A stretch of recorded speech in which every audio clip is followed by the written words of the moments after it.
makakatanggap kayo ng inyong request na assistance at makakatanggap din kayo ng pasasalamat buhat sa akin. Kaya po, Maraming po sa atin na makakatanggap din yung pasasalamat sa akin. Kasi nabibilang na lang po yung mga araw. Matatapos na po yung termino ko. Graduate na po ako bilang gobernador. Kaya sa mga pagkakataon ganito, nagpapasalamat na po ako. Maraming salamat po sa inyo. Magmula nung ako ay Vice Governor, hanggang sa ako ay naging gobernador, ibinigay niyo sa akin ang tiwala. At hindi ko naman sinira ang inyong tiwala. Hindi ko kayo binigo.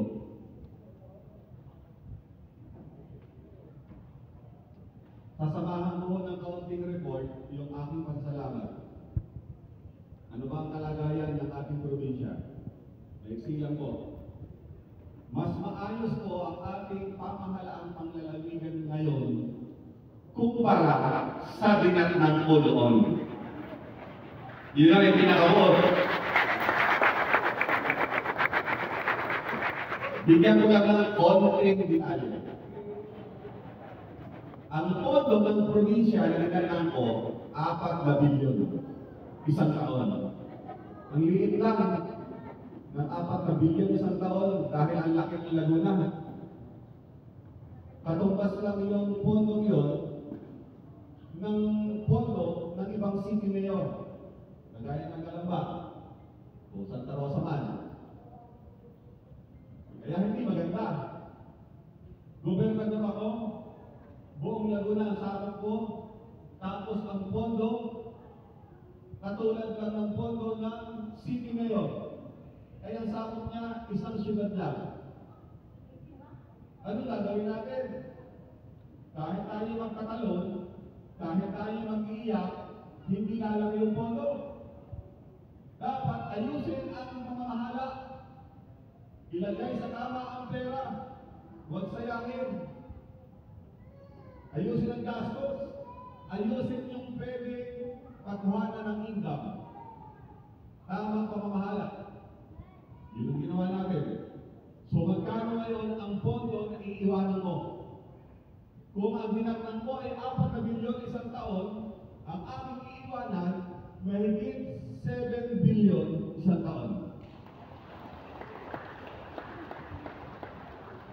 At ang maganda pa nito, meron akong dinatnan utang noon, minana ko sa dati, ang maganda nito, nakahulog tayo ng 200 million taon-taon. Ayaw mo patagalin ang utang, ang laki ng interest, mabawa tayo. 200 million ang inuhulog natin taon-taon. Ay nakakasampung taon na tayo naguhulog. Kasi 10 taon na akong gobernador. Kaya pag-graduate ko, graduate na rin tayo sa utang. O di ba? Mas maayos na yun. Nakaahon sa utang, bukod sa nakaahon sa utang, halos nadoble pa ang pondo, lumaki. O ano naman epekto sa inyo kung naon? Eh, mas maraming natutulungan. Mas maraming programa at proyekto.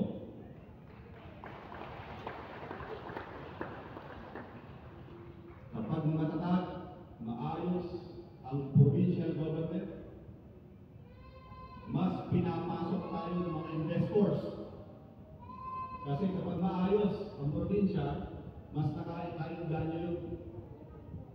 Kaya lang, umulat ang Laguna. Ang Laguna ang may pinakamalaking kontribusyon sa ekonomiya ng buong Pilipinas.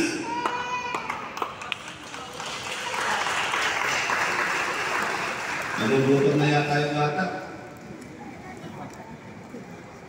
Paridehin muna. Pero huwag yan ha, baka hindi makakita. Okay. Maayos ang ating lalawigan. O halimbawa, na lumawak ang programa. programa at proyekto dahil maayos ang pondo. Ito ang magbibigay ng tulong sa inyo. Regular ito. Tuwing People's Day, tuwing Lunes, sa Santa Cruz. Tuwing Webes, meron din tayong ganito, People's Day. Doon naman sa extension ng Kapitolyo sa Calamba. Na binili natin, ipinatayo natin. Para yung mga tinagaon sa 1st and 2nd District, hindi nyo nakasama sa pila dito. Oh, regular, 2 beses sa isang linggo, tuloy-tuloy ang proseso sa mga humingi ng tulong. Lumaki ang gastos ng Kapitolyo. Hindi lang doble, hindi lang triple, lampas pa, kumpara sa dati. Pero okay lang na lumaki ang gastos ng Kapitolyo dahil ang gastos na yan napapunta sa nangangailangan. Eh, magkano ba? Dati, 40 million isang taon ang pondo sa pagbibigay ng tulong. 40 million isang taon ang pondo sa pagbibigay ng tulong. Yun ang tinatnan ko. Ngayon, magkano ang pondo natin? 300 million isang taon. Kaya walang tigil. Kahit hindi People's Day, kahit Martes, Miyerkules, Huwebes, yung opisina na nakatoka sa pagbibigay ng tulong, tuloy-tuloy ang proseso. Tuloy-tuloy ang proseso. Doon din sa extension. Kaya ang laki ng pondo, wala ka na tutulungan. Sa panghalimbawa, scholar ng Laguna. Dati, 6,000 lang ang scholar ng Laguna. Tinatnan ko. Ang pondo, 60 million isang taon. Ayaw ko na po konti. Gusto ko, marami kabataan, nabigyan ng pagkakataon. Dagdag tayo ng dagdag kada taon. O, ngayong taon ito, 2025. Ang scholar ng Laguna, magiging 25,000 na.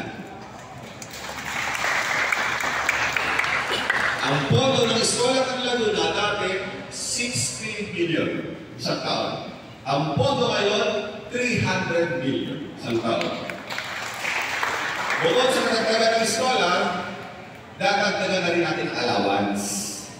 Yung 10,000 allowance, gagawin natin 12,000. Ang sarap ng budget, ano, kapag may pera.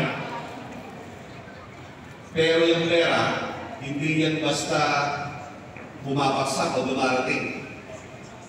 Kailangan pamahalaan ng maayos para nandyan. Servisyo tama. Pinangako ko sa inyo yan, mga may tumatakbo. Hindi ko magagawa ang servisyo tama kung hindi ko uunahin itama ang pamamahala. Na itama ang pamamahala, kaya alam niyo ang servisyo tama. Pagkatapos ang termino ko, pero dapat ang servisyo tama, hindi matapos. Paano hindi matapos? Dapat merong magtutuloy. Sino ang seryosong magtutuloy o magmamalasakit na ituloy ang magandang nasimulan? Ang maayos na pwede magtuloy ng magandang sinimulan ay yung taong may malasakit doon sa aking naipundar na tamang pamamahala dahil katuwang ko siya dito. Katabi ko lagi, araw at gabi, kahit sa kama. Ang aking asawa, si Gobernador Ruth Hernandez. Ang asawa ko, hindi lang yung taong bahay na basta ko hinila para tumakbong gobernador. May sariling galing, may sariling talino. Sabay kami nanalo konsyal ng Calamba nung pumandidato kami, nung bata pa kami. Ilang taon ako noon? 21 lang ako, kagagraduate ko lang ng letran, ng college. Si Ruth, 20, kagagraduate lang ng college sa UP Las Baños. Noon kasi maaga ko marami ng college kasi walang K-12. After namin gumraduate, Hindi kami magkakilala. Pares kami kandidatong batang-batang konsyal ng Kalamba. Aba, nanalo kami pareho. Kaya doon kami nagkita sa konseho ng Kalamba. Dalaga siya, binata naman ako, nagkita kami, nagkagusto sa akin. Ako din ligaw, siyempre. Naging girlfriend ko, pero hindi muna kami nagpakasal. Tinapos muna namin ang 3 termino bilang konsyal. Nung graduate na kami 3 termino konsyal, saka kami nagpakasal. Bakit kailangan magmadali? Hindi kailangan magmadali. Unahin mo muna ang iyong karir at ang iyong pangako sa taong maglilingkod. O nung kasal na kami, tumigil siya. Nakala. Hindi ko nagpukwento sa inyo kung bakit mabuntis. Alam niyo na yan. Nung malaki na yung aming dalawang anak, gusto bumalik sa pamilya ko, kakandidato. Sige, payag ako. Di ako masaya. Kumandidato bukal, number 1, mabukal. Pagkatapos noon, tumakbo congresswoman ng 2nd District, unang laban lang, panalo. Nag-re-elect, panalo ulit. Kaya may sariling galing, may sariling talino. Kaya naman hindi alangan na siya ngayon ang kandidatong gobernador. Very much qualified. Kahit hindi siya asawa ng gobernador, on her own way, sa sarili niyang kakayahan, pwede at kaya-kaya maging gobernador. Bonus na lang na asawa ko siya. Itutuloy na lang niya ang aking nasimulan. Daragdagan pa. Okay, wala pa ho siya. Nandun pa sa kasama ng mga kapitan. So bago ako magpatuloy, kinikilala mo ang mayor ng Lumbag, Mayor Rolando Batay. Okay, nandun po sa kanilang building. Pagsabi niyo na lang. Binati ko. Si Mayor Patrick to, binabati rin. O, nandun din, o ka rin doon. Kasi meron tayong pinibigay na 2 ambulansya sa sinuluan at kalutan. Inuunti-unti natin. Hindi tayo sabay-sabay. Ano po? At meron tayong tatanggap dito ng pangkabuhayan package na tulong ng DOLE. Sa pakikipag-ugnayan natin, nandiyan po yung recipient ng ating pangkabuhayan package. Salamat po sa DOLE.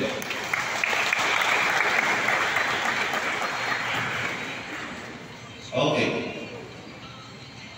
Hindi ko na po kakahabaan at magkakamutan kami ng card order po sa labas. So muli, maraming salamat po sa inyo. Ako po ngayon ay hindi nyo na may boboto dahil tapos na aking termino. Pero pwede naman na kahit tapos na ang termino ko ay nasasakupan ko pa rin kayo at pwede pa rin ako maglingkod sa inyo. Bakit? Kapag nanalo ang asawa ko, ako ang first gentleman ng Laguna. Eh diba kapag ang first lady o kaya first gentleman, katuwang sa paglilingkod.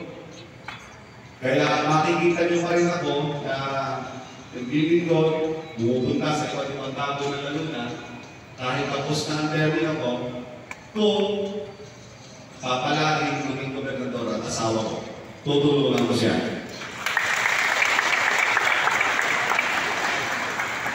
Inuulit ko, inihanda ko na sa kanya ang daan. Yung mga ilang balabalaki, problema, nilinis ko na. Para yung daan niya sa pagpapatuloy ng servisyon tama, hindi ganun mabigat para sa kanya. Mag-iisip na lang ng mga pandagdag pa.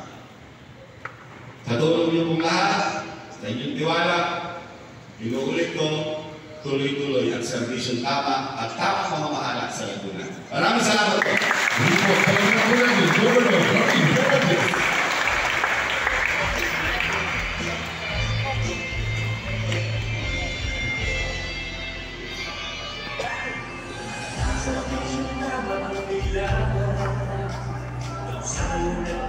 Sa